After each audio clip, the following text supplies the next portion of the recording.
So, 5D rites of passage. What on earth does that even mean? So, does anyone know what rites of passage are in our everyday mainstream 3D world? People know what rites of passage are? Yeah. Priscilla, give us an example. Oh, our 18th or 21st birthday parties or 16th birthday parties.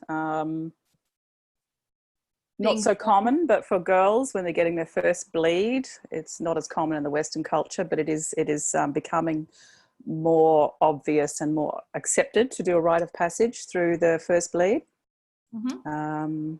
first job, all that kind of the firsts, you know. Yep. First divorce, first marriage, whatever. Whichever comes first. So, brilliant. Yep. So, when we go through a rite of passage, it's basically an upgrade, a significant upgrade in how we're living. It's a leap in our personal development. And so when we're talking about 5D rites of passage, it is no different. However, the rites themselves are different. So I'm going to be giving an overview of those 5 rites today. And from here on, you know, I'll be able to go into more detail over time. But really, we're just getting a picture of what we're really stepping into when it comes to moving to 5D. So we can break it down a little bit in our understanding, so it's not such a esoteric topic or concept.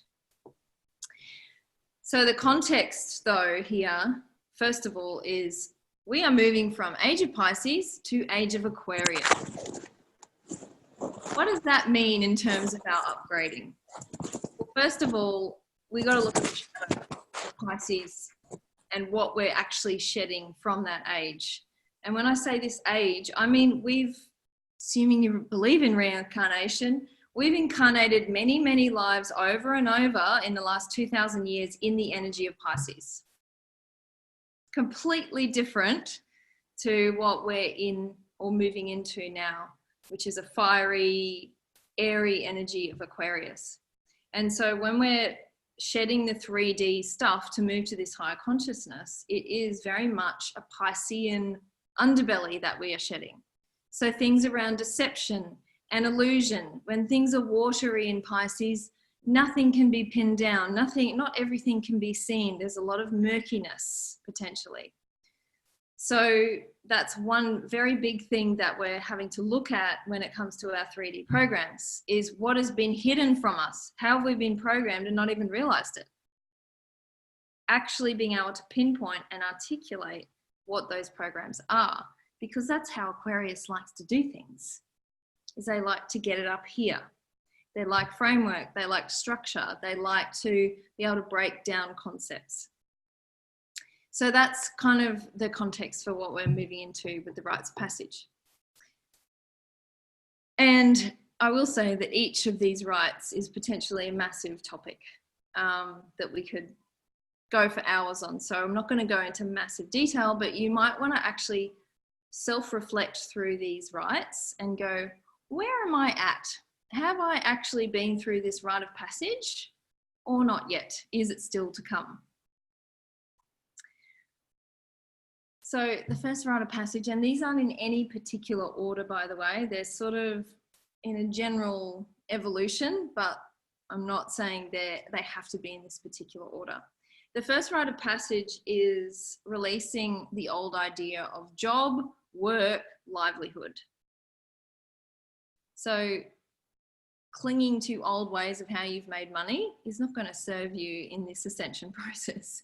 Everything is different. It's one of the areas that needs to be looked at, and we're creating something entirely new. And one of the ways in which it's changing is that we're moving away from needing to possess and own things, which is Piscean in nature, to actually being able to share things and not having to own things, which is why, for example, the music industry has gone from owning, you have to own all your music, and now you just pay a license forever and quit when you want. It's completely different models that we're moving into around money, because it's about sharing of resources.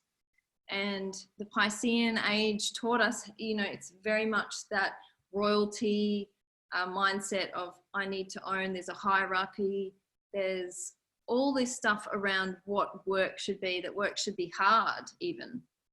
And so moving into Aquarius, it's like, I'm going to come up with some bright ideas how I can make money fast. It's that lightning bolt of an idea. And this is what the millennial kids are coming through with, is they're full of bright ideas about how they can make money, and they look at mum and dad and go, why are you doing it the hard way? What's wrong with you? And why do you have to own a house? Are you serious? I'm just going to buy a car and live in that. Or I'm going to go and live with my friends. Screw that, not interested. So it's that stuff that we're having to redefine around job, work, and money. So it can be a painful process if we try and convince ourselves that it's going to stay the same. But if you embrace a new way of looking at how you make your money, then it can be a more seamless transition. But some people have to lose everything to get it. Some people have to lose all their money. So who has been through this rite of passage already? Put your hand up. Emma, you're about to leap. Jules, yep. Priscilla, oh, Linda, oh, everyone. Awesome. Yeah, I'm going through it right now. Yep. Cool. Yeah. Stepping off that cliff. Yeah. Yeah, so for me it was 7 years ago before I started my business is when I stepped off that cliff, and it was terrifying. But I've faced way more terrifying things since then. So you just get on with it. Priscilla. I think also recognizing that, working in big corporations isn't always the way to go, because most of us got jobs in big environments, and, letting go of that is huge, because it's like, it doesn't have to be that way. We're going more into probably private enterprise, and looking after ourselves in a way that is more self-nurturing, working for something we like to do rather than working for the corporation. That's a big shift that's coming around. Yeah, the corporations are breaking down. They are disintegrating because people don't want hierarchy anymore. That's right. Yeah, it's the hierarchy. We're stepping away from that, and autonomy, self-responsibility about how we receive our money, what it is that we're going to do for it, how much we're going to sell our souls, so to speak. I sell my soul to myself. It's better than selling my soul to someone else.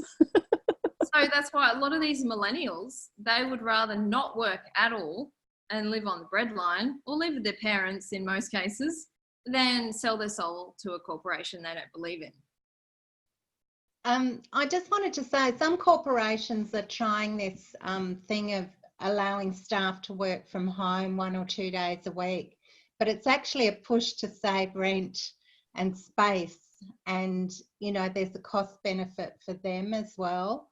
So that's an interesting change, and I'm not sure what it's being driven by, whether it's their desire to keep people or the cost. Yeah, I actually worked for IBM for 14 years, and I left them back in 2012. They were doing that 5, 6, 7 years before I left in order to save on real estate. It was massive. So they were paying us. They were actually paying our internet bills at home.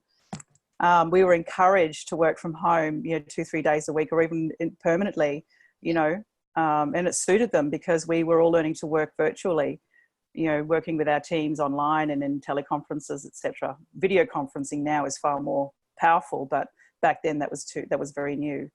So that's been going on for a very, very long time, probably 20-something years, really, encouraging people out of the office. It's really curious. It's actually fracturing workplaces, isn't it? Yeah, there's no relationship with these people. Yeah, and corporations were kind of, oh, you're our family, we're your family, embrace us and work your butt off and, live and die here.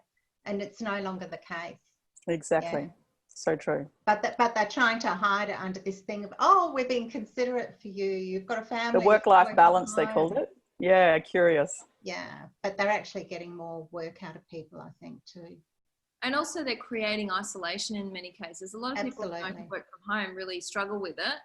And they're literally sitting like this at their laptop all day for 8 hours a day, which is a long time on your own. Or longer. And so it's creating another epidemic instead. Yeah, I did that when I moved to Brisbane from Sydney, and I worked from home a bit. And the people I thought I were working with in my team, I went to the Christmas party that year, and they didn't want to know me because I hadn't been around them. Yeah. Literally, I was shunned at a Christmas party. I was shocked. I asked if I could sit down, and they said no. I was really stunned because they didn't know me, and they wanted to hang out with their friends that they spend all day in the office with. Mm. So there you go. It's been going on for I guess ages. It's nasty shit. Sorry? Yeah. Not really a solution. No, it was awful. Yeah. Yeah. So lots of redefining around how we make our money. And again, we could go a whole call on that and maybe another time.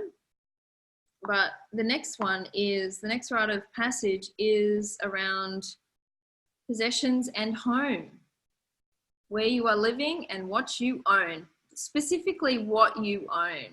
And do you actually need to own as much as you do? So this can be like small belongings or stuff in storage, right up to how many properties do I own? How many cars do I own? Is this truly serving me to own this many things? Because everything we own, we have an energetic cord of connection to. So it is essentially draining us, especially if we're not using it. If we're not actually in interaction with those objects on a regular basis, then it is an energetic drain. And so that is something that many people are having to face. They're either moving into tiny homes, or they're moving in with family members or friends, or they're house sitting. Lots of things, lots of ways. And some of us in this group I know are doing that. I've been essentially homeless for 7 years. 7 years ago, I had a lease, rental. Yeah, distant memory. So this is really important. Why is this important to be releasing these possessions and resources that we have that we aren't necessarily using? Aside from the energetic impact, why do we need to let them go or reshape how we're doing it? I think, repurposing things or recycling things or paying it forward to people who need it more than we do, it's been a powerful process. Yeah. I got rid of all my stuff years ago and moved into house sharing and traveling around and, living out of a suitcase for 7 or 8 years. And I actually moved into a place in late 2017. It was the first time I'd rented a place in nearly 7 years.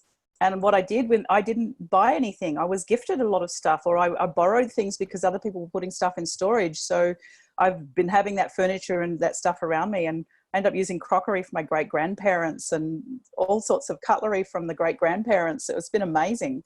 I didn't have to buy anything. It was beautiful, but also reusing and repurposing things that they had kept in cupboards, like as special, for special events, and I was using them permanently, like at the kitchen table. It was brilliant. I loved it, Yep. So it gives a new lease of life to these old objects that had been shoved in cupboards. So that was a lot of fun. I really enjoyed that. Bingo. I hear you, Priscilla, because where we're staying at the moment, so we've just got 4 suitcases of stuff with us over here.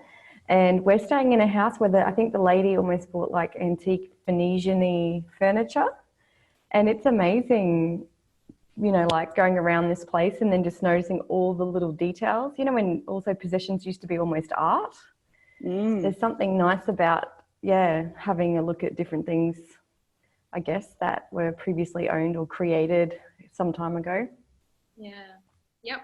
And it's about keeping resources in circulation, and this includes money. If you have loads and loads of cash just sitting in the bank account and just waiting for a rainy day or a disaster, then that's not serving you either, because the energy goes stagnant just as an object that isn't used for a long time.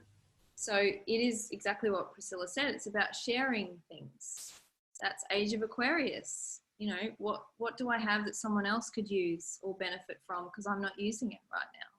It's getting into that mindset and keeping it in circulation. It is like our blood. Our blood must circulate for us to live and breathe and feel alive. So we feel more alive the less we own and the more our stuff is in circulation, being used as it's supposed to. Big upgrade. And this is part of the unity consciousness. It's what I own is what does that mean in unity consciousness? There is no ownership of anything. What's mine is yours. Yeah. That's what we're moving towards. So who's been through this one?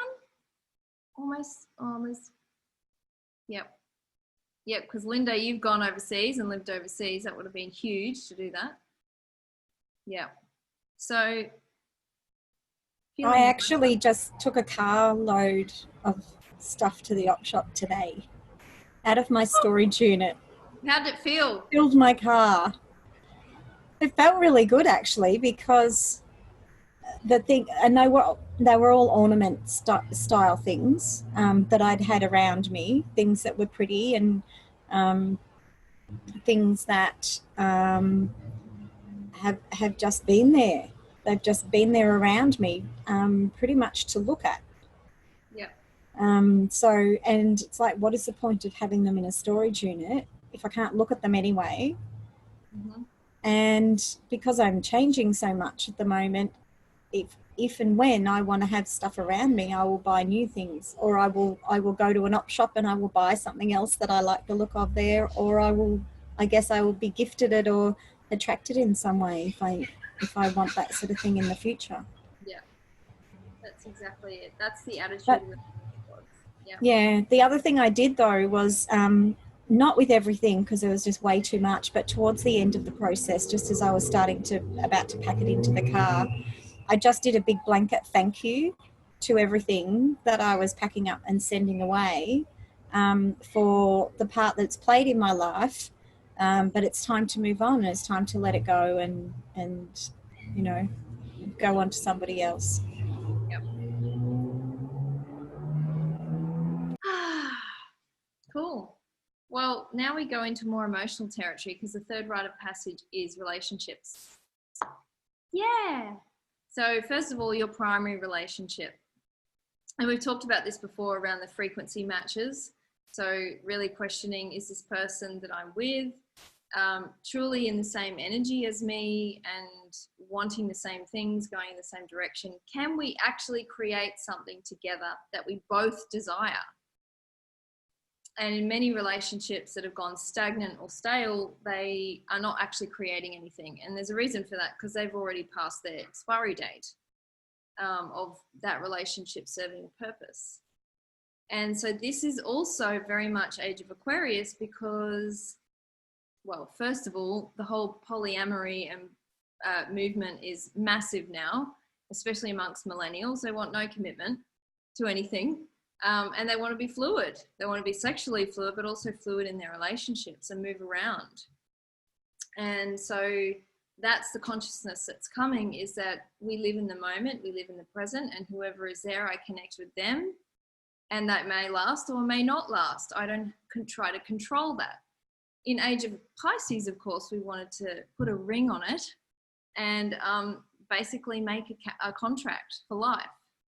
And given the tumultuous energy and the changes and everything churning up around humanity over the coming decades, we got no idea what death do us part means anymore. So everything is up for questioning. Anything could change at any time. And soul paths could change and diverge. You know, there's, of course, always, all of this was always true, but it is especially true now. And so really looking at that stuff, and this includes your friendships as well, and your family members too, because anyone who is not in resonance with you anymore, or at this point in time, is going to feel like a drain on your energy. Doesn't matter how long you've been friends, or, you know, whether you're related to them or not. That still stands, and that's going to become more and more the case as we refine our energy in this process to 5D. Because Aquarius is all about soul family. It's not blood family. That was Pisces. So the quicker we can get on board with this and really look at the people we are connected to and questioning those relationships. And it's fucking hard. I'm going to say this because it really fucking is. This is no easy task, because what it's doing is it's pushing us to go beyond our ideas about love. That I'm related to this person, so I must love them. I must have them in my life. I must see them this often. I must include them this way. It's pushing us to a higher, a purer form of love, which transcends all of that and is fluid. And people come and go in our lives. So who's had experience with this one? Comments. Is it fucking hard or what? It's a fucking understatement. You know, meeting someone and falling in love with them and then realizing that they're so out of alignment with who you are, even though when I first met him, oh my God, you know, I thought it was all amazing. But as time's gone by, nothing has enabled us to come together. Nothing. Every decision we thought we were making, everything I thought I was working towards to come together with him just kept falling apart. And it was so hard to finally see and accept that we weren't in the same frequency together, and that he wanted to go down the path of marriage, and I'd gone and got caught up in a whole, I didn't see the programming of that until later. And it was so challenging to see him and say, I love you, but I can't be with you because we're not in alignment. And that was, it's still a challenge on some levels because we haven't completely stopped communication. But I certainly don't feel as torn as I used to because I'm more at home in myself about the truth of me than I was before. The other side of my life now, of course, is I've got friends that I just have no alignment with anymore. And I've known them for 30, 40 years. And I'm looking at them going, who are you? Because I've changed so much. And in some cases, they just haven't. And I don't know, I go to say something and they can't hear me. They cannot understand what I'm talking about. Literally, they cannot physically hear the words that I'm using because we're not in the same frequency anymore.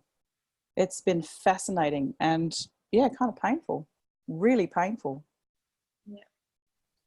Really, really painful. And there's no holy grail with this one. This is a serious rite of passage when you have to let go of someone that you love for this reason. And I mean, I'm not just talking romantic partners. I'm talking anyone that you love in your life. And it's only going to get more and more intense around this. We're only going to be pushed more and more to be more discerning about who we're spending our time with.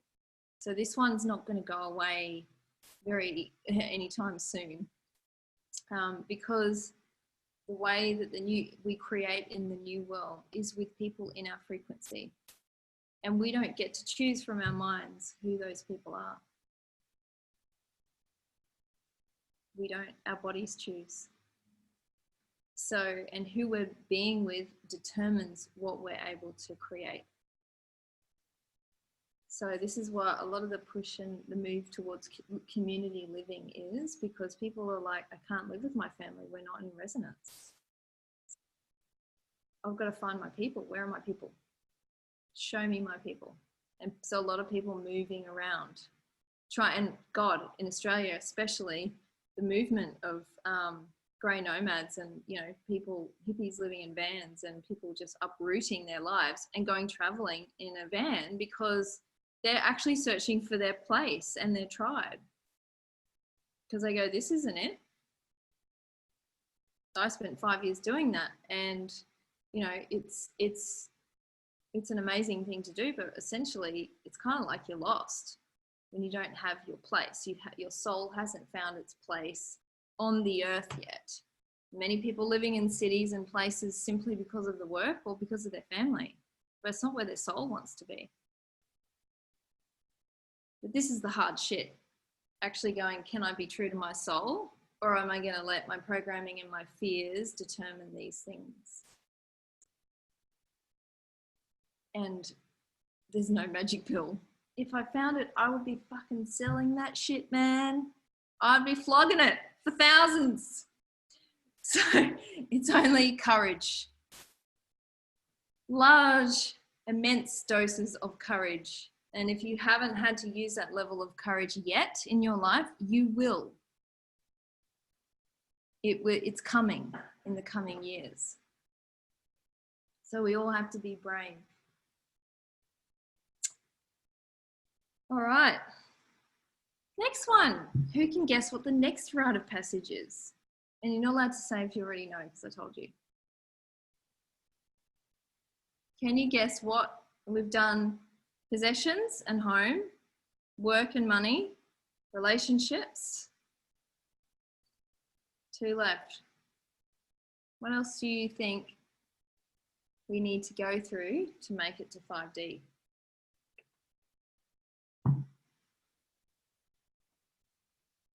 Oh, tricky, huh? I looked at that list yesterday and I've completely forgotten. You're not allowed to forget these, or you won't after today. So the 4th rite of passage is the body, and especially your health, your physical health. So we don't get to 5D without upgrading our vehicles. The vehicles need an upgrade, because look at how we've been living. We've been living in toxic environments, eating toxic food, too much food, and my God, so many other ailments that don't even need to exist, simply because we've been living in that lower frequency of energy, which is not upholding of a human nature. So moving to 5D means physical upgrade. And that can be facing major health problems. In some cases, it can be taking weight off or putting weight on.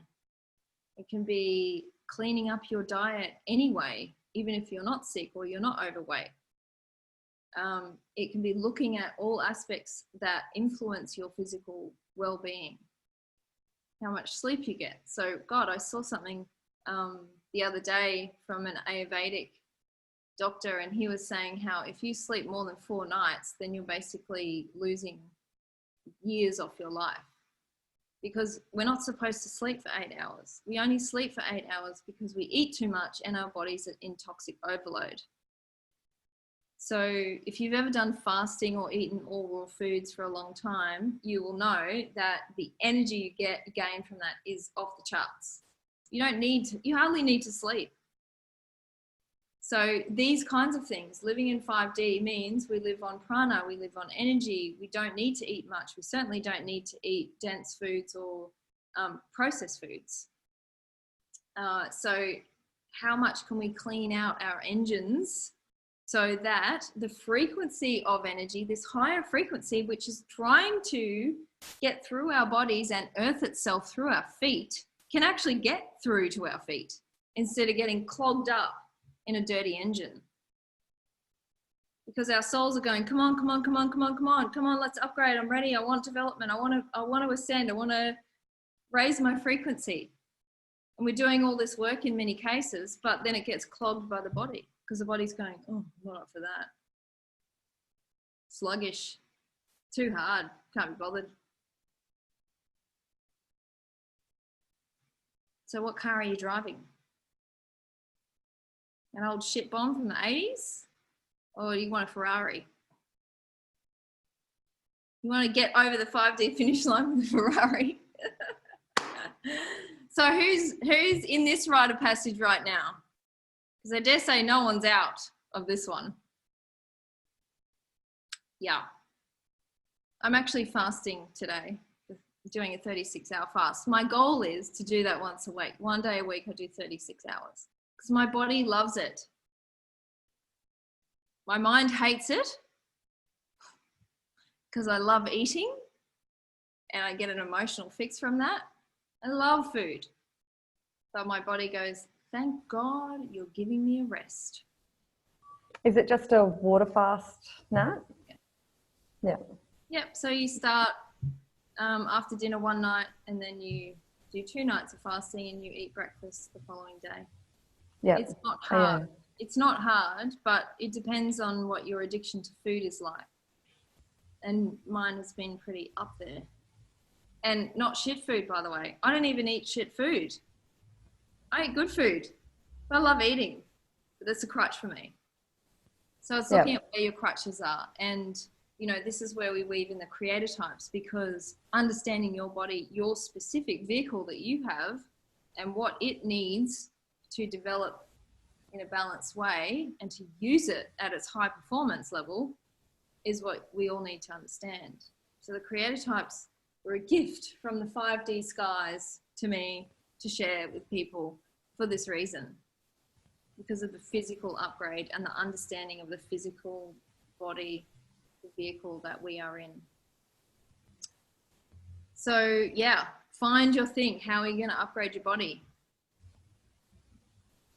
Ice baths is something I mentioned on a call this morning, actually.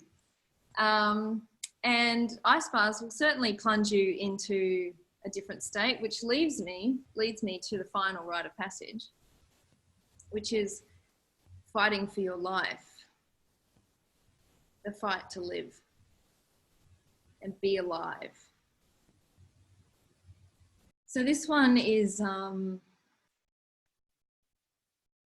interesting one, because most of us have never had to do this, because we've never been in a survival situation before. We live in a nice, cushy, developed country, most of us, where there's water coming out of the tap, there's food in the fridge, there's air conditioning, so we don't even have to feel hot.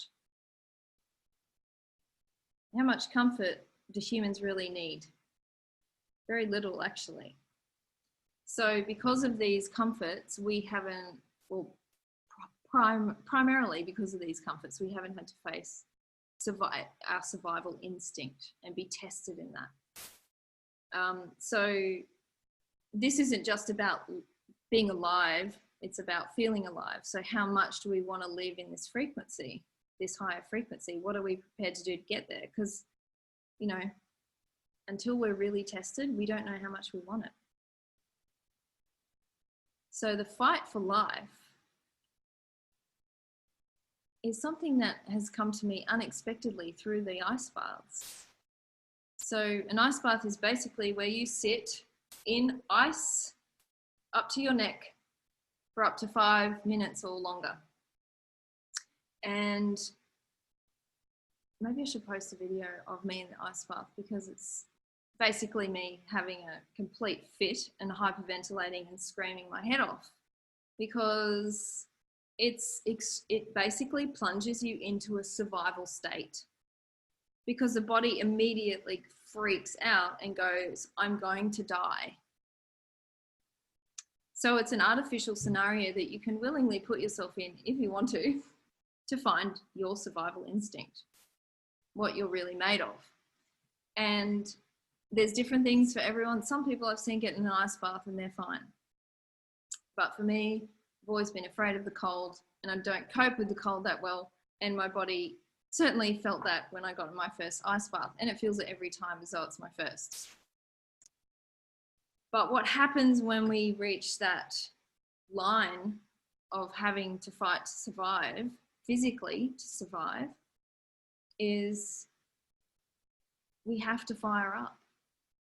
We have to find the fire in our bodies, because our fire is our will to live. And most people in this world now don't have that fire. And technology is a brilliant way of keeping our fire suppressed, along with many other programs. Driving in peak hour traffic every day to go to work, keeping the fire suppressed. I've just got to get there, keeping it all down. Priscilla. Another thing that most people don't realise that actually suppresses our fire is the fluoridation of our water. Yeah. It actually, it calcifies the pineal gland, which is what secretes the adrenaline. And so with that not functioning, we actually can't go into fright or flight. We can't even see it coming, because the body can't produce the adrenaline. Or we're in such a state of hyper stress, there's too much adrenaline, and people are constantly in that state, so that when they actually do face a fright situation or a life-threatening situation, they can't function. Yeah. So most people don't even realise that our bodies are in that state, highly stressed deliberately, so we can't see the fear. We can't feel the fear in our body because it's already been there for so long, it just feels normal. And it's like, all right, business as usual. Yeah. So it's a fascinating thing to look at, the calcification of the adrenal gland. Or the pineal. Sorry, that's what I was, the pineal gland, Yep, just to make sure I got that right. It produces adrenaline, the pineal gland. So it's the adrenaline gland, same thing. Yeah. So there are so many ways in which our fire is suppressed, and so we don't have any connection with our survival instinct and what really matters and what we're willing to fight for. And so this brings up the whole cremation of care again, which is basically that we've lost our caring and our protection of what matters, which is why the earth is in the shit, because we just don't care enough. And we've been basically anesthetized through so many means in taking action to do anything about it. And this is on a mass scale. This is the mass control agenda, which is to dumb us down and convince us that we can't do anything about it. It's too big, it's too much, I'm powerless. So this is the cremation of care. The care requires fire in the body to be executed. It is love in action. It is you being prepared to take action for what you love and what you want to protect. And again, this is Aquarius. Aquarius is air and fire. We're having to get out of the water and go headlong into the fire to burn away all of these illusions about what humans are capable of. So, fighting for your life. Who's been in this one? No one yet. Linda, do you want to share? No. Even if it's artificial, it's okay. So the ice bars is one example. Yeah. So I in March went ice swimming up in Finland, so I completely understand that. It's quite an experience to actually having to go out, even just walking barefoot in the snow to get to the lake where they cut the hole in the ice, because it's rough. Like, it's not all soft and beautiful, you know, like you feel like you're almost cutting your feet open sometimes, even though you're not. And then actually jumping into the hole. Oh God. Yes. Yeah. And my son came with me, which was really interesting. Wow. Yeah. I've done it before years ago, but yeah, up in the north, they do it a lot actually. Mm-hmm. It's different if you grow up with it, but if you grow up in Australia. But I wonder if that's why they do it too, because when you live in such harsh lands, potentially it is a way to keep, you know, you connected with your life and survival. Otherwise, all you're doing is just always rugging up, always covering yourself, you know, with clothes to stay warm. When you look around you, it's all white and cold. So I wonder if it is getting their engines going, because they start to really crave it. Mm-hmm. I've noticed. And I wonder if it is that injection of life. Yep. Yeah, absolutely. Totally. Yeah. So what can you do in your life right now to push you to an edge? Artificially even. You know, what's going to make you feel more alive? Because we are at a time in humanity where there are a lot of souls leaving because people are giving up their bodies going, oh, this is too hard. I'm not up for this. And we've only scratched the surface of how hard it's going to get. But the rewards are great. And it's the people who really want to be here who will be here. I've seen people intentionally getting uncomfortable, you know, the idea of the quest or going out somewhere with really minimal food for 2 or 3 days, or like even here, you know, it's like pretty cold and 4 degrees at the moment, but it's still that idea of getting out there and going for a hour walk, even if your like eyes are watering the entire time and your nose is streaming and your face is frozen. It's like, I'm still going to do it anyway. Yeah. Because then when you do get back to the comfort zone or, you know, a nice little building or something, then you're like, I'm alive.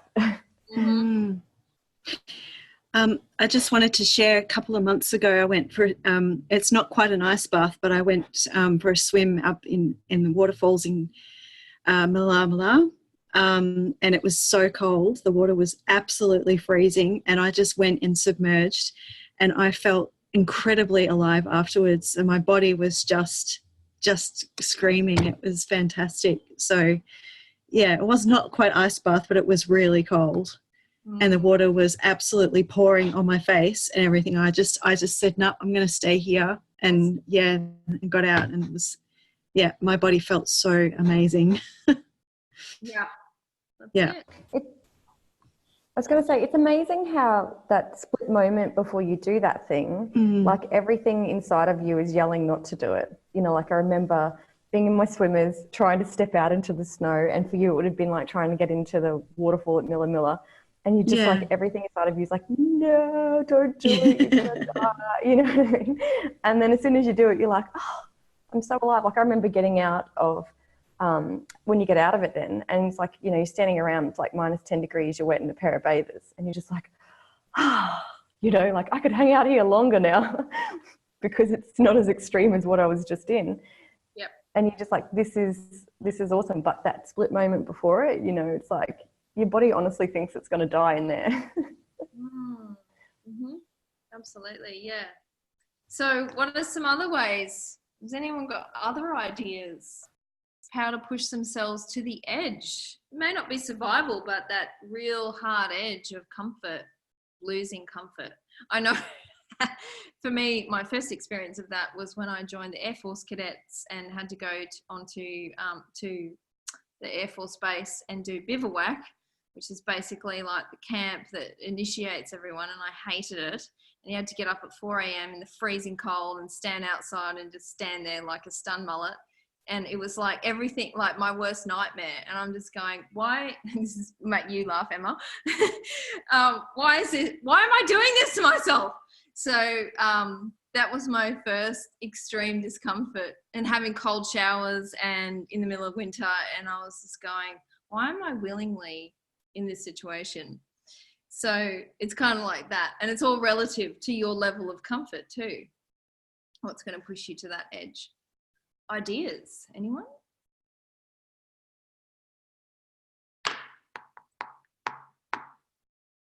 See how we have no idea?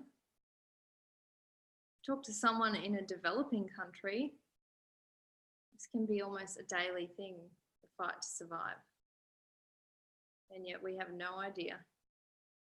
And this is the problem. This is why we're moving to a higher consciousness, because a world where some people are starving and some people are scoffing themselves to death, that's just not right. So yeah, you won't have to necessarily deliberately call this one in. It will just happen in some form or another, where you'll be shown what your will to live is. And it doesn't have to be a dramatic life or death scenario in nature. It can be something else. It can be the death of someone you love and watching them suffer. It could be anything, but it's personal to you. So this is the ultimate fire, which is really what gets us over the line to 5D. Finding fire deep in the body, the will to live. And I have a friend who actually has a video on my YouTube channel, me interviewing her, Chloe, who was a fraction of a second away from committing suicide. And her fight to survive and her will to live is off the charts now since that experience. She almost died. So what's it going to take to raise your fire? Maybe it's protection of another who's in strife themselves. What's it going to take? So that's it. 5D Rites of Passage. How do we self-reflect on this? Where are you at in your ascension process. I hate that word, ascension. Sounds like we really are lifting off. But where are you at in this whole process, 3D to 5D? Anyone want to make a comment on where they feel they're at? I feel like I've made massive progress, but I haven't quite reached the edge of my understanding of beyond the comfort levels of my physical body in terms of that will to live. I haven't actually really hit that yet. So I'm actually pretty keen to maybe do the ice baths and stuff like that and really start to activate the body, because since we did the immersion in October and we were sort of like eating a lot more vegetarian or vegan style food, and then we even did the liver cleanse afterwards, and all that sort of stuff is starting to get easier and easier to appreciate clean living, and also the fasting that you talked about, Natalie. But I'd like to go to that next level of creating an artificial something so that it gives me a sense of what does it feel like to have that adrenaline rush of intensity in my body, which I haven't had in a long time. You know, it's a bit like jumping off the highest level of the platform at the swimming pool and the springboard sort of thing. So yeah, that sort of stuff, you know, pushing those You edges. could go skydiving. Skydiving. Yeah. That'll get it going. I can tell Give it you a that much. rush. Yeah, I don't know. I don't know. There's my. Yeah, there's your thing. That's next level. Jumping out of a plane. Everyone's got their thing, you know. Yeah. Like I said, you know, ice baths are terrifying for me, but they're not terrifying for everyone. It's all relative. Yeah, true. Yeah, it's just what helps you feel or makes you feel your body. Yeah. Yeah, whether it's a grueling whatever walk or the ice baths or whatever. What actually pulls us into our body. And you just made me think of Jodie's example. She did what's called the rage cage in Brisbane here. They put you in a cage and you smash everything inside with a bat. TVs and glasses and bottles and like you name it, clocks and create complete destruction. Did that make you feel alive, Jodes? It did, but it also made me feel dead as well. As in, I had nothing left at the end of it. It was like totally spent.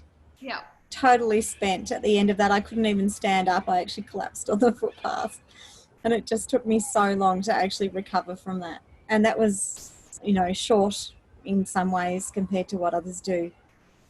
But it was something I've never done before, and I do recommend it.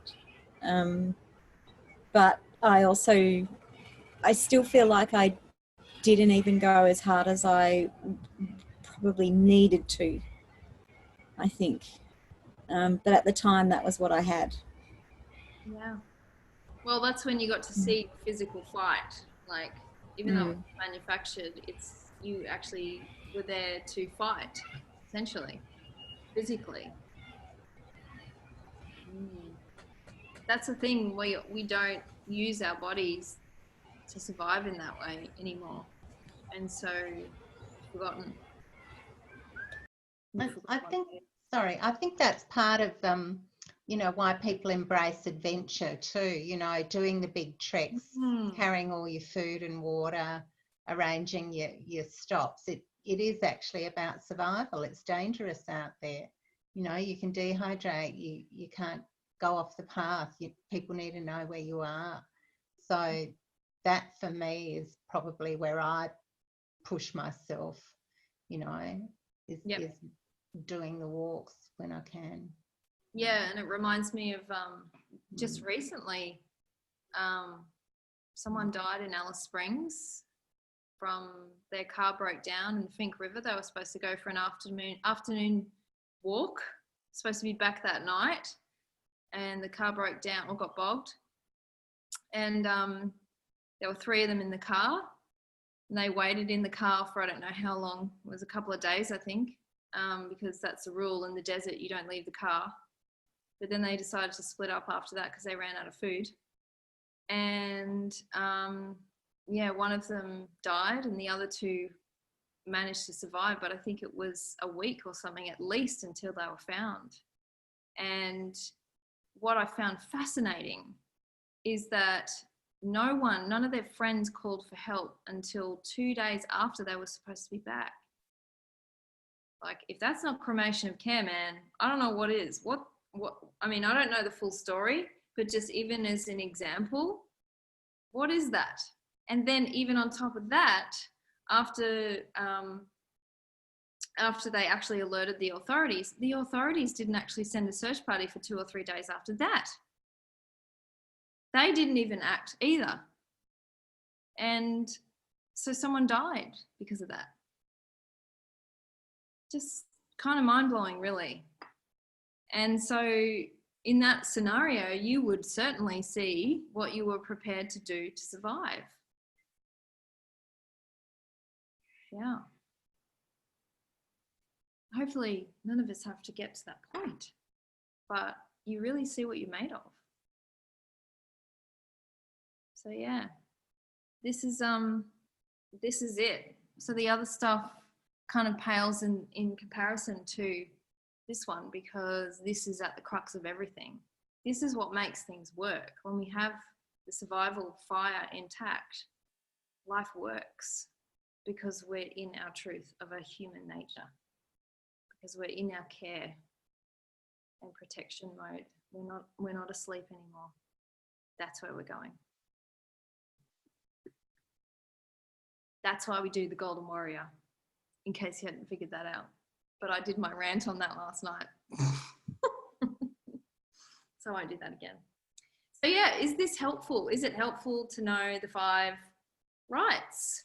When I say the 5, there could be others, but this is what my perspective is on what I've experienced and what I've witnessed other people go through.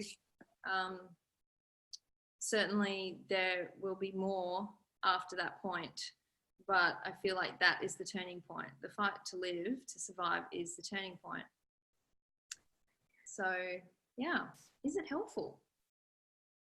Yeah, absolutely. Yeah, absolutely. It puts a lot of things into perspective, you know, because the thing around money has been coming and going for years.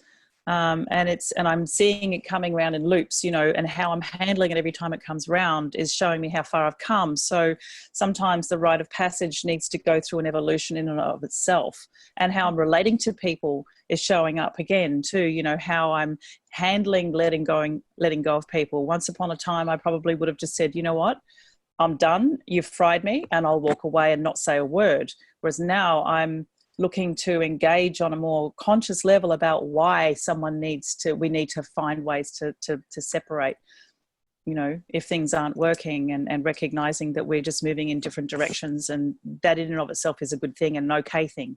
You know, you don't have to keep friendships alive just because you've had them for 100 years. Yeah. You know, it doesn't stop the love. It just recognizes that we're moving into different phases of our lives, and that's okay. So I'm finding that curious about how those things, you know, you don't go through one rite of passage and it's done. No. I mean, I'm going through it again with, you know, moving out of a house. Like I moved out of a house in 2012 and lived out of a suitcase for nearly 6.5, 7 years.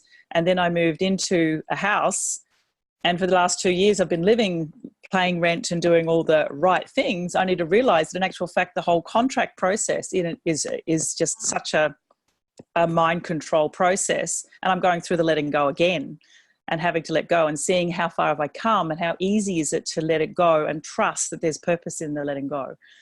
So it's interesting how it loops around to show you where you're at. Yeah. And the different levels. So you can go through this rites of passage, you know, on each topic a couple of times, you know. That's a really good point too, you know, that you raised about the contract, which in this sense is the lease, you know, to rent a property. There are certain things that are simply incompatible with 5D.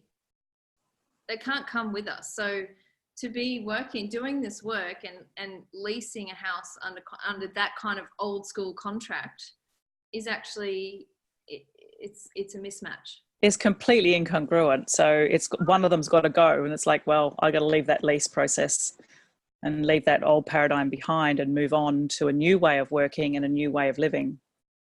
Yeah.